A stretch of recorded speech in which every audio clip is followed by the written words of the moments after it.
Hello, my dear students. Good morning. How are you? This is Arpan sir, and I will continue today's chapter first, the Earth and the Solar System.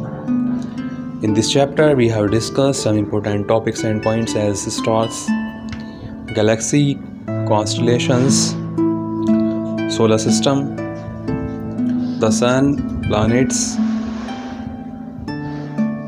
different between the stars and planets, the earth, asteroids, meteoroids, falling star. Today we will discuss about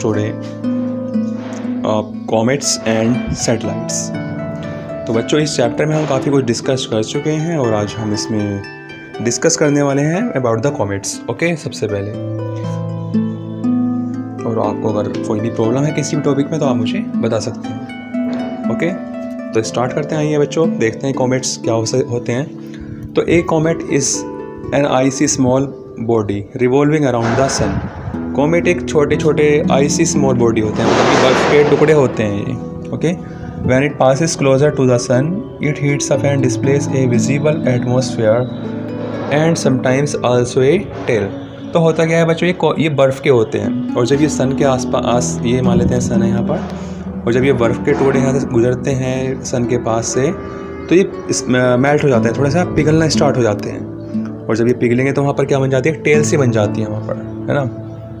तो एक comet tail is illuminated by the sun, और ये सन की रोशनी से चमकने लगती है. तो there are two types of comets, periodical and non periodical. तो इस तरह से बच्चों वहाँ पर दो तरह के कॉमेट्स होते हैं, एक होते हैं पीरियोडिकल, एक होते हैं नॉन पीरियोडिकल. तो periodical comets can be seen after fix interval whereas non periodical comets may be seen only once. तो इस तरह से पीरियोडिकल कॉमेट्स होते हैं बच्चों को हमें पता होता है कि वे कब चमकने वाले हैं, कब हम उनको देख सकते हैं. जबकि जो नॉन पीरियोडिकल कॉमेट्स होते हैं उनको हम पता नहीं लगा सकते कि वे कब दोबारा से दिखाई देंगे. तो for example Halley's comet can be seen once in 75.32 years. इस तरह से हैली कॉमेट जो है वो उसको एक बार देखा जा सकता है, अप्रोक्सीमेट हम बोल सकते हैं 75 ईयर्स में. ओके, तो हमने ये देखा बच्चों ये कॉमेट्स क्या होते हैं, है ना, ये कैसे होते हैं, ये सब हमने इसके बारे में पढ़ा. अब हम बात करने वाले हैं बच्चों सैटेलाइट के बारे में. सैटेलाइट के बारे में आप अच्छी तरह से जानते हैं, लेकिन फिर भी एक बार हम इसको और अच्छे से समझ लेते हैं. तो ये satellite is a celestial body that revolves around the planets. Satellite क्या है, ये एक सेलेस्टियल बॉडी होती है जो कि प्लैनेट्स का चक्कर लगाती है. जैसे हमारी अर्थ एक प्लैनेट है, तो उसका चक्कर कौन लगाता है, मून लगाता है. तो जो चक्कर लगाएगा प्लैनेट्स का वो क्या कहलाएगा, सैटेलाइट.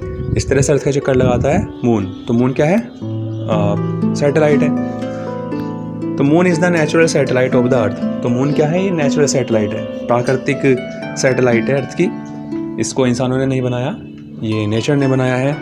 तो Mars has 2 satellites, Uranus has 27, Neptune has 14, Jupiter has 67. तो इस तरह से देखो सभी की सैटेलाइट्स बताई गई हैं कि किस प्लैनेट की कितनी सैटेलाइट हैं, जबकि सैटर्न की कितनी है, 62 नेचुरल सैटेलाइट्स हैं. ओके, तो Mercury and Venus do not have any satellites. जबकि मरकरी और वीनस की कोई भी सैटेलाइट नहीं है. Like planets, satellites do not have any light of their own and reflect the light of the सन.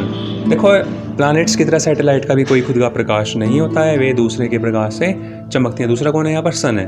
सन के प्रकाश से वे चमकती हैं. तो a man made satellite is an artificial satellite carried by A rocket and placed in the orbit around the earth. देखो जो man made satellite होती हैं इनको हम आर्टिफिशियल सैटेलाइट बोलते हैं, जिनको इंसान बनाते हैं. तो इनको रॉकेट लेके जाता है और अर्थ के पास जो अर्थ की ऑर्बिट है वहाँ पर इसको वो प्लेस कर देता है. तो these satellites are used for communications और to gather information about the universe.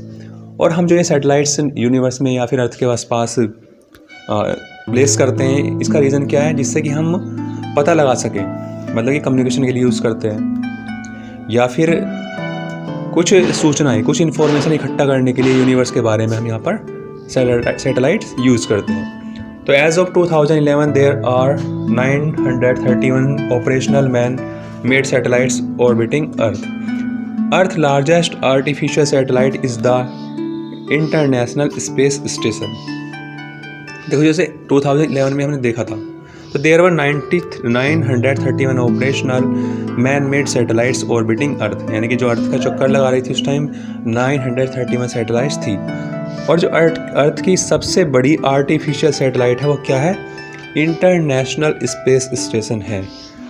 Okay, तो INSAT, EDUSAT and IRS are some of the Indian satellites in the space. तो इस तरह से इनसैट हुआ, एजुसैट हुआ, IRS हुआ, ये क्या है?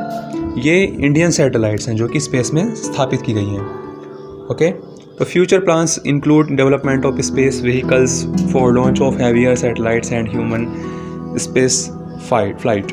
तो इस तरह से फ्यूचर में क्या प्लान है? इंक्लूड्स, यानी जो हम फ्यूचर में प्लान करने वाले हैं कि जिससे हम स्पेस व्हीकल्स जो होते हैं, है ना, उनको ज़्यादा से ज़्यादा हम क्या कर सकें? लॉन्च कर सकें, और भी ज़्यादा हैवियर सैटेलाइट्स लॉन्च कर सकें, ह्यूमन स्पेस फ्लाइट लॉन्च कर सकें। तो ये हमारा क्या है? फ्यूचर प्लान है। Okay, so I hope that you have understood very well. If you have any problem, you can discuss it to me in the group. Okay, I will solve your all problems.